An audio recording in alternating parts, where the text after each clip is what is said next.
Hi guys, and welcome to Escape Wheel Watch Reviews. My name is Steve, and today we're going to be reviewing the Cadisen C8206, or otherwise known as the Retro Diver. So this watch was sent to the channel for free by the Trendy Men's Watch Store on AliExpress. I don't have to send the watch back, but you know the deal by now. That's not going to sway my review one way or the other. The retail price for this watch is $129 US. However, these go on sale quite often, and there's even a $10 coupon code right now. So I'd say that $100 price range is kind of where you should be looking at this thing, maybe a little bit higher than that. But yeah, these things, they should be going down even under $100, I think, in the last sale. So yeah, just keep your eye on the sales and you can pick this up for a really good price. The watch case is predominantly made of 316L stainless steel. It has a sapphire crystal, screw down crown, screw down case back, 200 meters of claimed water resistance. It comes on a nice stainless steel bracelet or a rubber strap, and is powered by the Seiko NH35 automatic movement. So this is a nice little diver. It's very compact as opposed to kind of some of the more modern dive watches, I think. So it's nice to see another option from Cadisen. I know there's a very similar watch from San Martin, but it's 2.5 times as much as this one is. So this is definitely a nice option for those that want the look, that don't want to spend the extra cash on the San Martin. So this is a good one to check out. I say we get right into the review, but before we do a quick wrist check. Today, wearing the Ramalti RM001. This is an absolutely fantastic watch. Absolutely been loving it.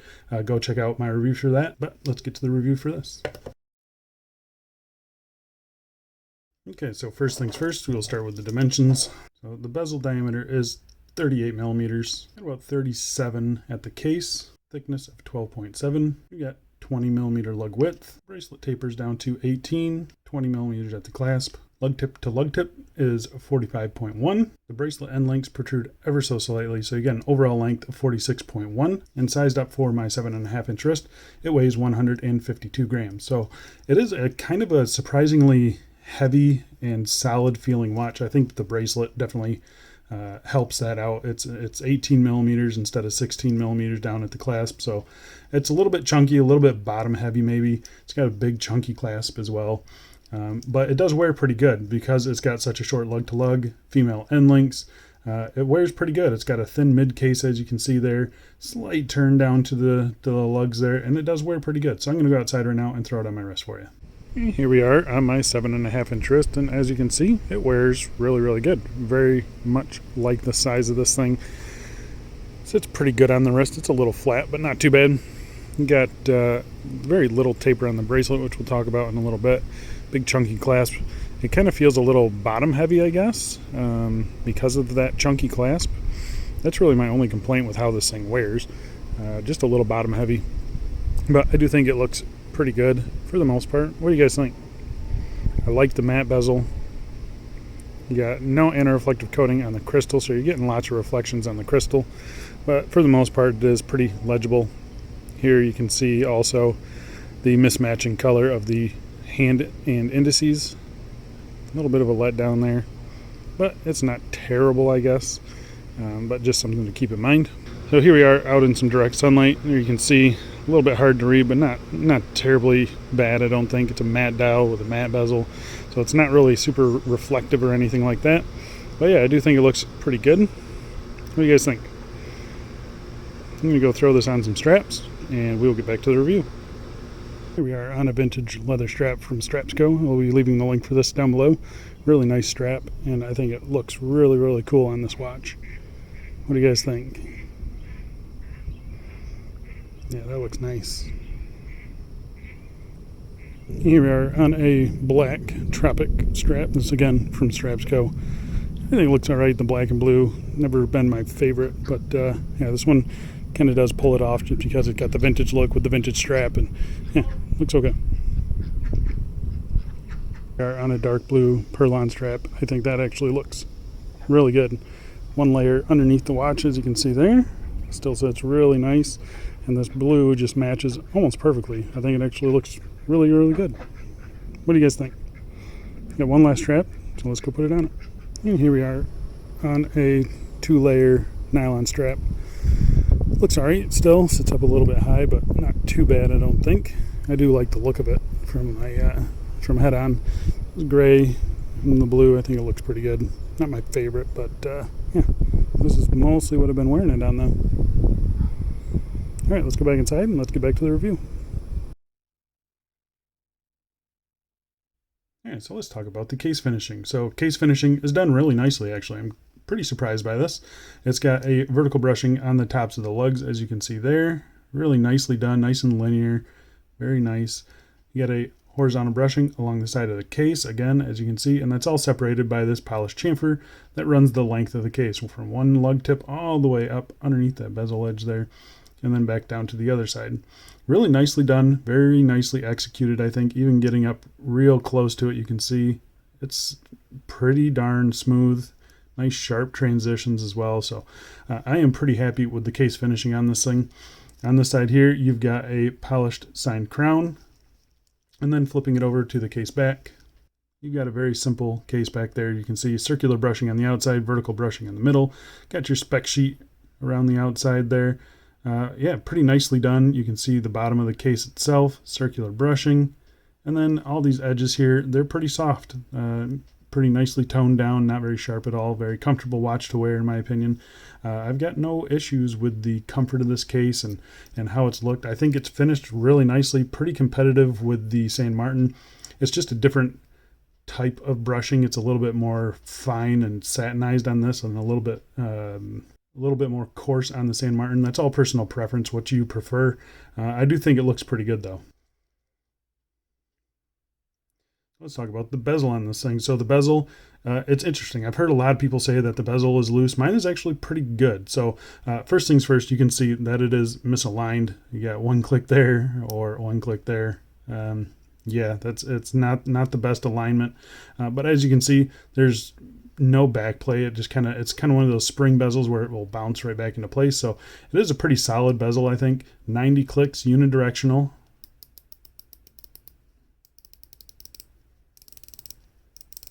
Nice solid, like crisp clicks, pretty high pitch. So yeah, I think it's pretty good in my opinion. I've got no issues with it really. I do have one spot on the bezel somewhere, I can't even remember where it is, where it will catch. But that's really my only right there, right in this area here. It kind of catches, and that's every time. So there must be something out, going on with the bezel itself. But yeah, I think the bezel action is fine. It's a 90 click, it's unidirectional. It is fairly solid. There's no, there's ever so slight amount of play, like if I'm trying to wiggle the bezel this way. But that's really, pushing on it.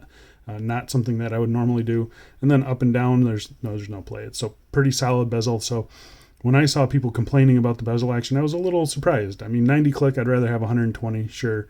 But I think the bezel action is pretty good. The grip on the bezel, it's plenty. I've got no issues with the grip. The machining on that is pretty nicely done. You can see it's polished in between the teeth and then brushed on the outside. Lots and lots of grip. I've got no problems with the grip on it. I think it looks pretty good. It's definitely not as nicely done as the St. Martin, but that's kind of expected. Things almost 3 times the cost of this watch. So yeah, the bezel insert, it's an odd one. I'm still not sure what material it is. I'm guessing it's just aluminum, and then it's engraved and then paint filled.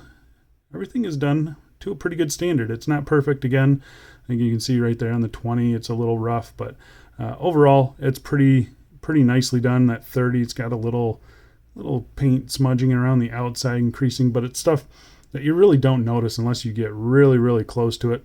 I've got no real issues with the bezel insert on it. I think it's nicely done. I do like the matte bezel insert. I think it looks pretty cool. And the fact that they matched the tone of the bezel numerals to the tone of the dial, it's a nice touch. So yeah, I do like that. I think it's pretty good. All right, let's test it for sapphire.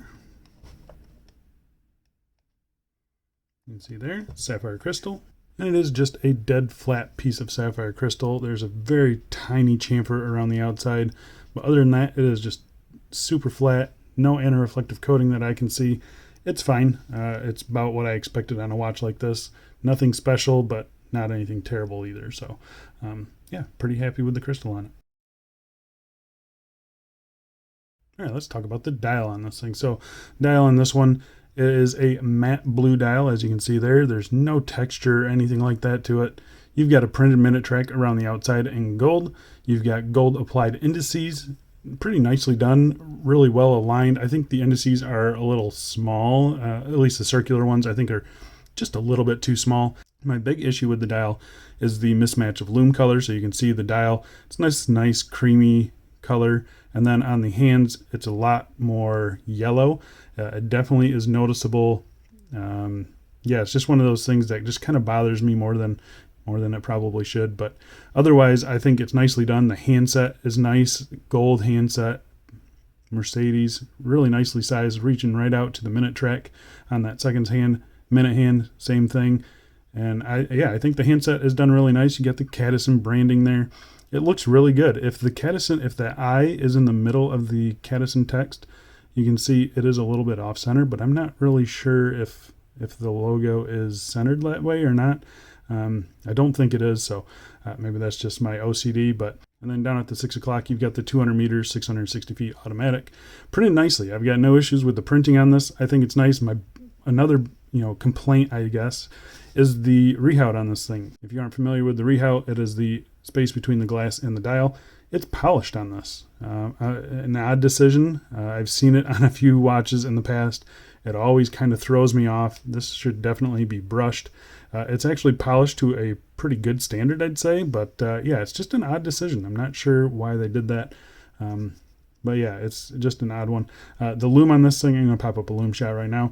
And here you can see it against some other vintage-inspired dive watches in my collection. And it just doesn't hold on. I didn't expect it to. Cadisen is not really known for their lume. And the lume on this thing is not good at all. So yeah, just go in expecting not great lume. The nice thing is that the hands hang on longer than the dial does. But yeah, it's just not good in general. All right, so let's talk about the movement. So the movement is operated by this 3 o'clock screw down crown. Nice grip on the crown. Nice smooth unscrewing action as well. First position here, it hand winds the movement. Second position is a ghost date position, and I can definitely hear the movement clicking around back there. And then the third position hacks the movement. So this is the Seiko NH35 automatic, and I mean, it's fine. It's been running really good for me. So here's the time grapher shot here. I've got no issues with the movement in this one.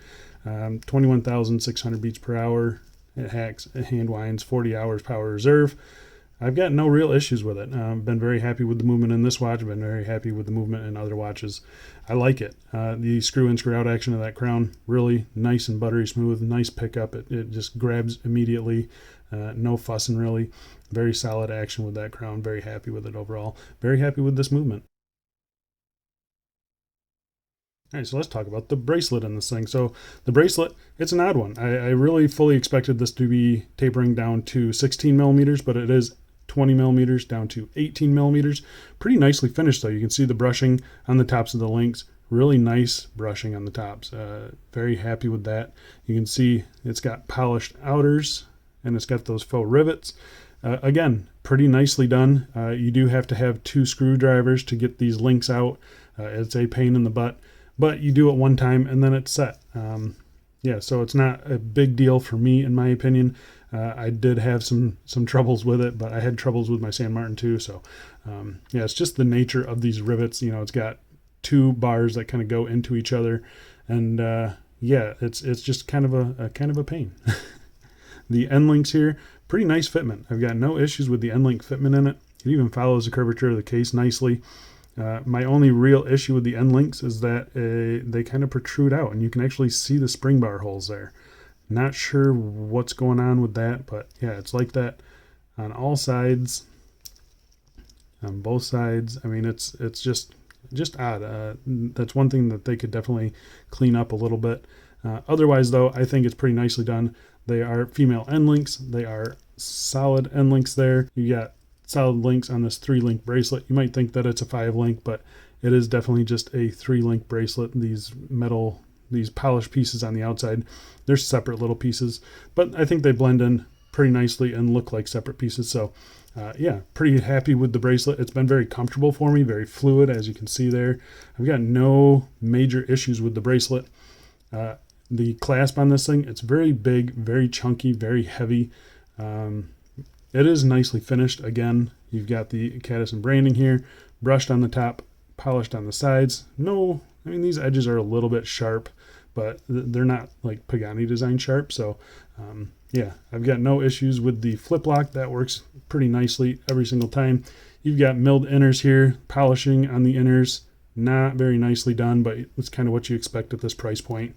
The tolerance here, pretty nice tolerance here, also pretty nice. I've got no issues with this thing opening and closing, so very happy with that. You do have 4 levels of micro adjust, as you can see there. We're on the first level.